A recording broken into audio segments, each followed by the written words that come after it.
A pesar de que la Alemania nazi controlaba ahora la mayor parte de la Europa occidental, el primer ministro británico, Winston Churchill, no tenía la intención de ponérselo fácil a Hitler. We shall not flinch from the supreme trial. All will come right out of the depths. Antes de que Francia se rindiese, Churchill ya buscaba nuevas formas de contraatacar y mantener viva la resistencia en los países que habían sido invadidos.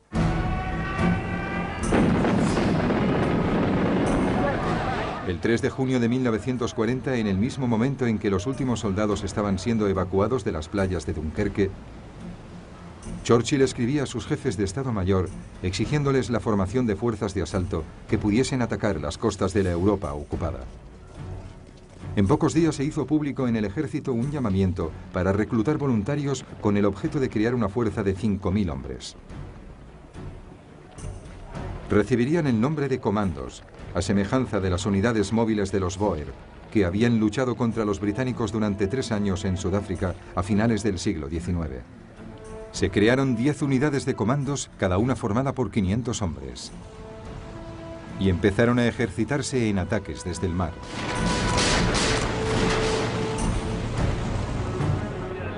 Se ordenó que una unidad se especializara en el lanzamiento en paracaídas y en la utilización de planeadores de asalto.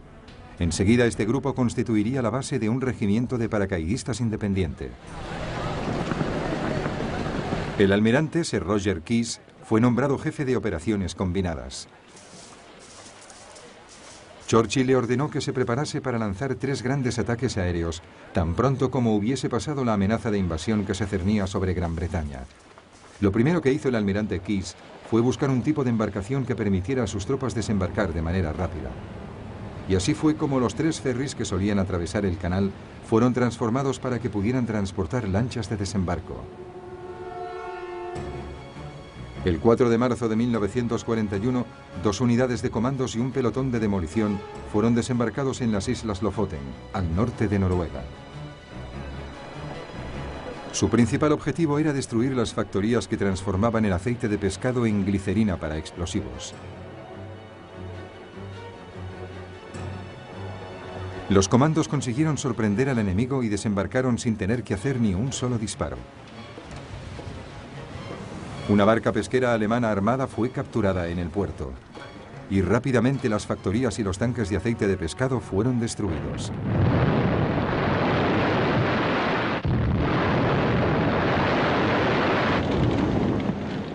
Un oficial no pudo resistir la tentación de utilizar la oficina de correos local para enviar un telegrama a Hitler en Berlín. Decía así: en su último discurso usted afirmaba que fuese cual fuese el lugar del continente europeo en el que las tropas británicas desembarcaran, los soldados alemanes les estarían esperando. Pues bien, dígame, ¿dónde están? A continuación, en una incursión terrestre, los comandos detuvieron a 60 colaboradores noruegos identificados por los habitantes locales.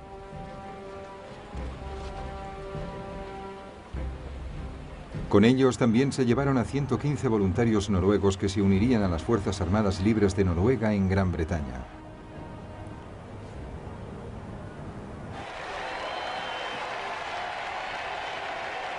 El asalto a las Islas Lofoten significó un éxito rotundo en el ámbito de las relaciones públicas aliadas y un gran espaldarazo a la moral británica. Lo que no pudo hacerse público fue el hallazgo de una serie de rotores de una máquina Enigma. Aunque la máquina había sido lanzada al mar desde una barca pesquera armada, su tripulación olvidó deshacerse de los repuestos. Estas piezas iban a ser de vital importancia para los criptógrafos de Bletchley Park en su trabajo para descifrar los códigos navales alemanes.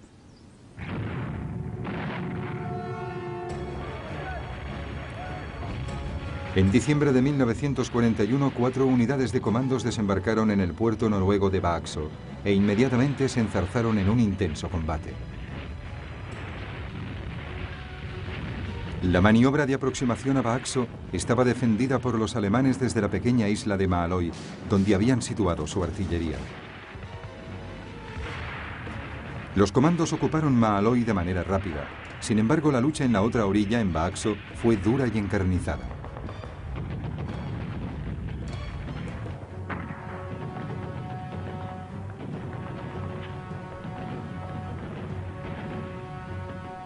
Fueron necesarias varias horas de contienda para someter a la guarnición alemana.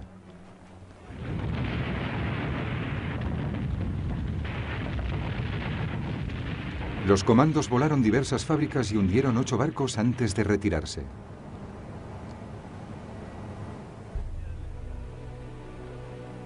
Estas incursiones convencieron a Hitler de que antes o después los británicos intentarían retomar Noruega. Durante los 4 años siguientes que duró la guerra, mantuvo allí a 250.000 soldados, hombres que en otros frentes habrían resultado tan vitales como necesarios.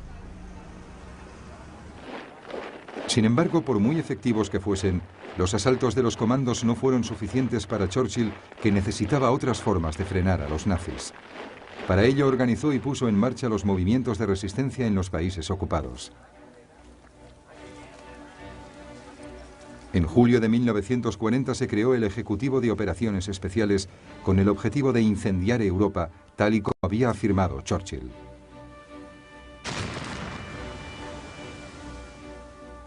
La misión fundamental era el sabotaje de los refuerzos de guerra enemigos, reunir información y preparar a las fuerzas clandestinas. El objetivo final era desbaratar las defensas alemanas.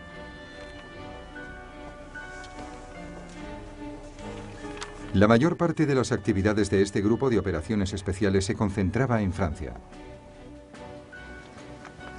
Rápidamente se reclutaron agentes en Gran Bretaña para que establecieran y coordinaran las redes de resistencia francesas. También se entrenó a operadores de radio y a correos para poder contar con su ayuda.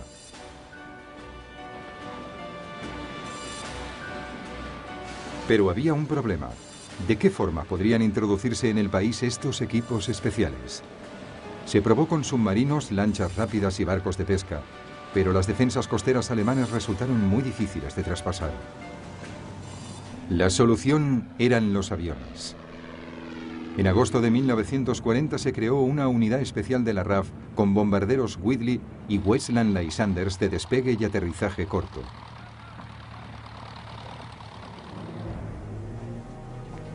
Los agentes y el material serían lanzados en paracaídas desde los bombarderos o llevados y recogidos rápidamente por los Lysanders.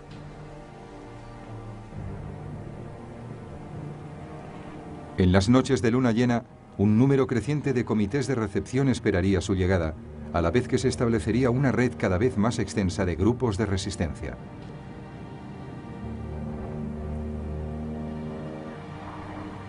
Estos grupos iban a ser perseguidos por un sistema cada vez más sofisticado de contraespionaje alemán. Un sistema que utilizaba equipos de radiogoniometría para localizar las radios ocultas y a los agentes dobles para infiltrarlos en las redes de la resistencia. El trabajo de los agentes del Ejecutivo de Operaciones Especiales era muy peligroso y su esperanza de vida era corta. El más pequeño error podía hacer que cayesen en manos de la Gestapo. Muchos de ellos fueron sometidos a torturas y murieron. A pesar de ello, Churchill estaba convencido de que valía la pena. Mantener viva la resistencia en los países ocupados era vital para millones de personas que confiaban en que la liberación llegaría algún día.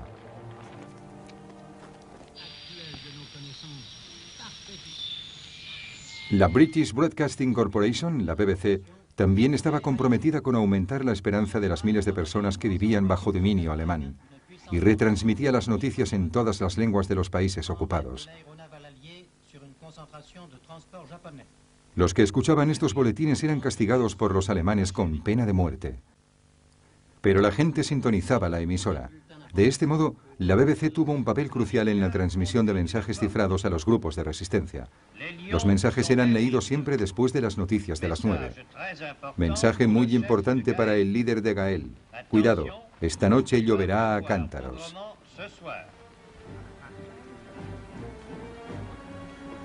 Para muchos pueblos de la Europa ocupada, la perspectiva de la liberación quizás fuera solo un sueño lejano.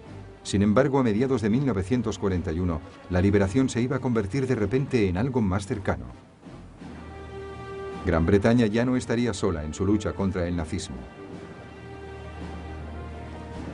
Había conseguido un aliado imponente, y no era Estados Unidos, a pesar de que Churchill continuaba solicitando su ayuda.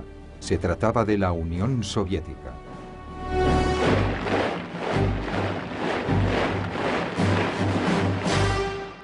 Wir können glücklich sein zu wissen, dass diese Zukunft recht los uns gehört. Adolf Hitler había considerado siempre que la Unión Soviética sería el enemigo último de su régimen. Der sich als Träger seines besten Blutes fühlen und dieses wissend zur Führung der Nation. Odiaba el comunismo y consideraba que los grandes espacios abiertos y los abundantes recursos naturales controlados por la Unión Soviética serían el premio que finalmente permitiría al pueblo alemán ser la raza dominante.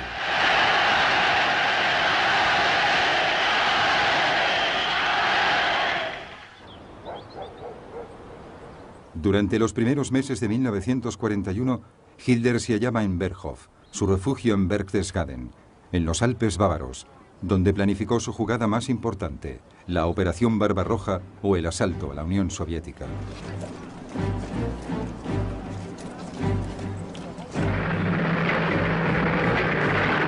Sus ejércitos fueron desplegados en el este y se reforzaron sus equipamientos para lo que constituiría su mayor desafío. En teoría, la Unión Soviética aún era la aliada de Hitler y Stalin deseaba que lo siguiese siendo, ya que sabía que su propio ejército estaba muy mal preparado para la guerra. El poderoso Ejército Rojo, otrora el más grande y mejor equipado técnicamente del mundo, había sido devastado por las purgas de Stalin a finales de los años 30. 3/4 partes de sus oficiales de alto rango habían sido fusilados o encarcelados. A pesar de las apariencias, esto había provocado un desmoronamiento considerable en la moral, la eficacia y la autoestima del ejército.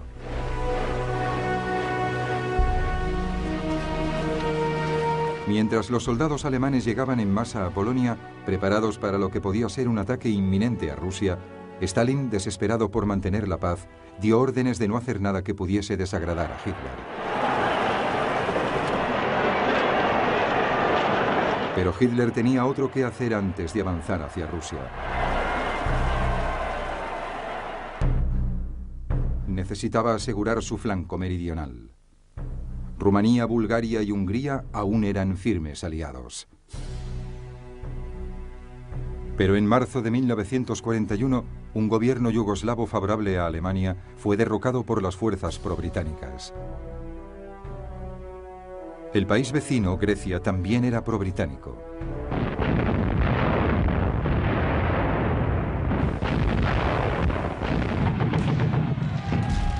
Para neutralizar la amenaza, el 6 de abril de 1941, el ejército alemán invadió los Balcanes. 33 divisiones alemanas penetraron en Yugoslavia y rápidamente destruyeron sus defensas. La capital, Belgrado, se rindió el 12 de abril.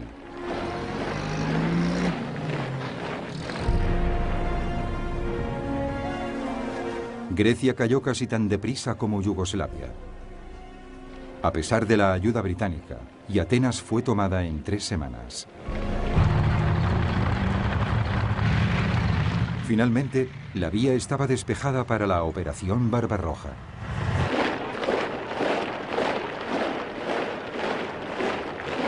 Más de 4 millones de hombres fueron desplegados, formando 138 divisiones. Contaban con la ayuda de más de 3.000 aviones de la Luftwaffe.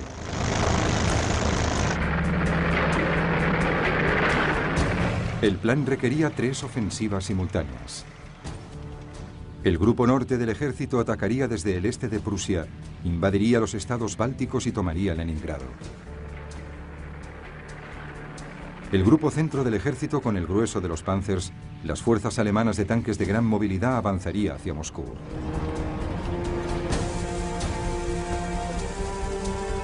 Y el grupo sur del ejército ocuparía Ucrania con su riqueza industrial y agrícola. Cuando Hitler explicó su plan, sus generales se mantuvieron en silencio. Les preocupaba que fuese demasiado ambicioso y que fragmentase sus fuerzas. Pero nadie se atrevió a expresar sus dudas. Alineado frente a ellos estaba el Ejército Rojo, que era mucho mayor y tenía unas 170 divisiones a una distancia operativa del frente occidental.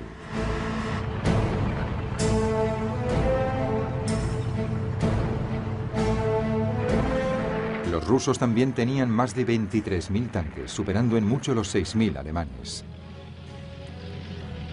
Los tanques soviéticos eran más viejos y menos potentes, pero aún así constituían una imponente fuerza de combate. Lo que al Ejército Rojo le faltaba en tecnología y moral, lo compensaba con su gran superioridad numérica. La Operación Barbarroja constituiría un gran desafío.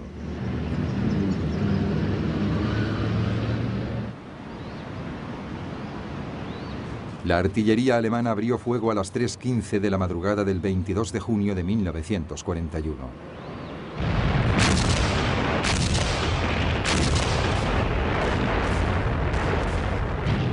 La Luftwaffe tomó parte en ella al amanecer, teniendo como objetivo los campos de aviación soviéticos.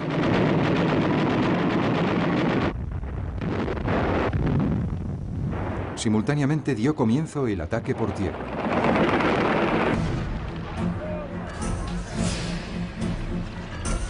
Los alemanes cruzaron el río Bak en la frontera entre Polonia y la Unión Soviética.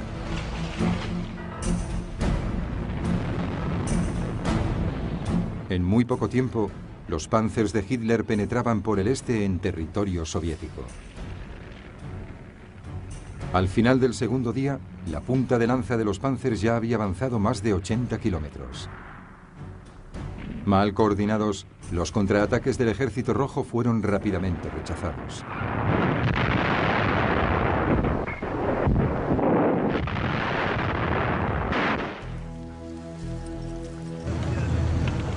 Decenas de miles de soviéticos fueron hechos prisioneros. Mientras, la Luftwaffe gozaba de un dominio total del aire.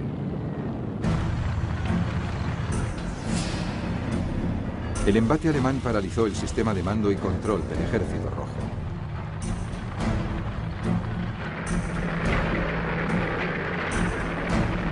El 29 de junio, 7 días después de comenzado el ataque, 2 arremetidas de Panzer se reunían cerca de Minsk, rodeando 2 enormes bolsas de tropas soviéticas.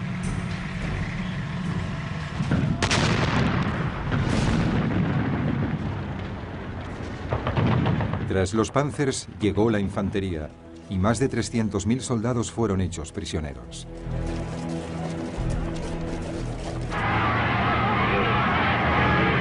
En numerosas ocasiones, los alemanes fueron recibidos como libertadores, especialmente en Ucrania, en donde existía un sentimiento antirruso muy difundido.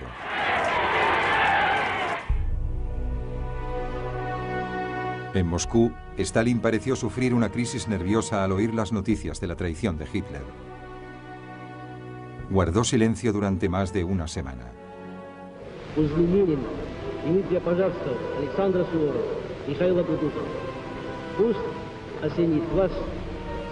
Hasta el 3 de julio no hizo un llamamiento al patriotismo de su pueblo para salvar la gran madre patria.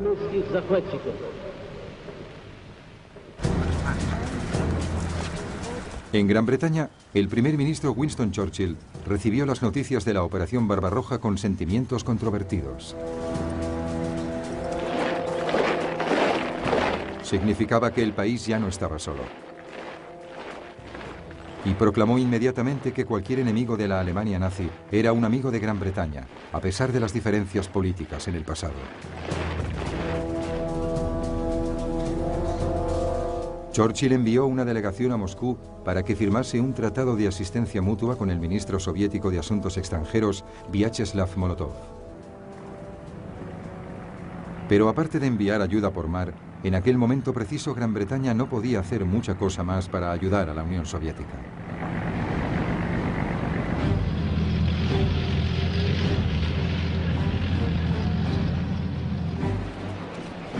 A finales del mes de junio e inicios de julio, la Blitzkrieg, o guerra relámpago alemana, se adentró por territorio soviético. Parecía que nada podría impedir que Hitler llevara a cabo su ambicioso plan. Sin embargo, estaba a punto de cometer su primer y mayor error estratégico.